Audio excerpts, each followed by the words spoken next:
میں نے اپنے ملک کا کونا کونا دیکھا اور میں نے جن گاؤں کے اور شہروں کے نام کبھی سنے نہیں تھے وہاں بھی جا کے حضور کا ذکر پاک کرنے کی اللہ نے مجھے توفیق عطا کی۔ میرا تجربہ بدلا، میری سوچ بدلی، میرا ذہن بدلا۔ اس سال بھی محفل میلاد میں جہاں مجھے گفتگو کرنے کا موقع نظر آیا اور جیسے ہی میں نے یوں کر کے مجمع پہ نظر ڈالی نا، مجھے جوان زیادہ نظر آئے، مجھے سیاہ داڑھی والوں کے اندر جذبہ زیادہ نظر آیا،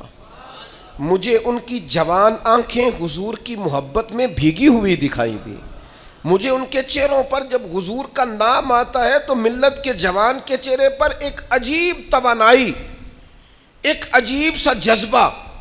اور ان کی آنکھوں میں خوبصورتی کا ایک میں نے عجیب سا رنگ دیکھا، اور میں یہ سمجھ گیا کہ یار نہیں، یہ تو نہیں نہ ہو سکتا کہ یہ سوتا کبھی خشک ہو جائے۔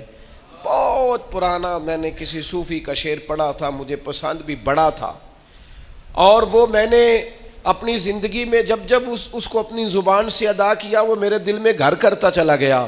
لیکن اب میں صرف اپنے لیے نہیں کہہ رہا، اب میں ان سب جوانوں کے لیے کہہ رہا ہوں جو حضور کی محفل میلاد میں آتے ہیں اور حضور کے نام کا نعرہ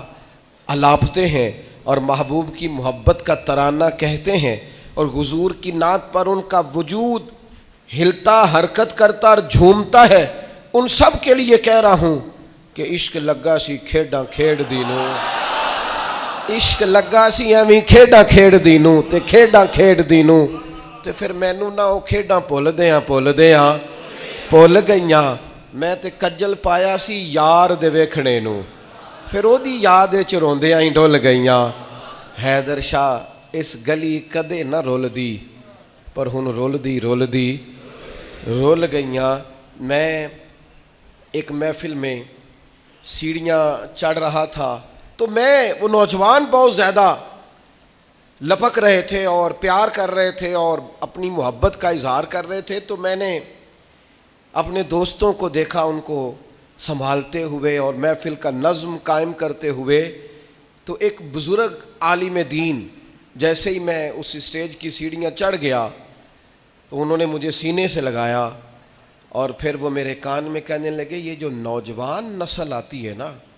حضور کا ذکر سننے، یہ بے موسمہ پھل ہے، بے موسمہ، کہنے لگے یہ بے موسمہ پھل ہے، اور فرمانے لگے یہ جو بے موسمہ پھل ہوتا بڑا قیمتی ہے، یہ قیمتی پھل ہوتا ہے، اس کی حفاظت ہونی چاہیے، ان کے جذبات کو خوبصورت رستہ دینا چاہیے،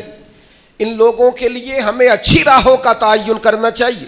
ان کو خوبصورت ٹھنڈا پروقار اور وزادار ماحول ہمیں فراہم کرنا چاہیے۔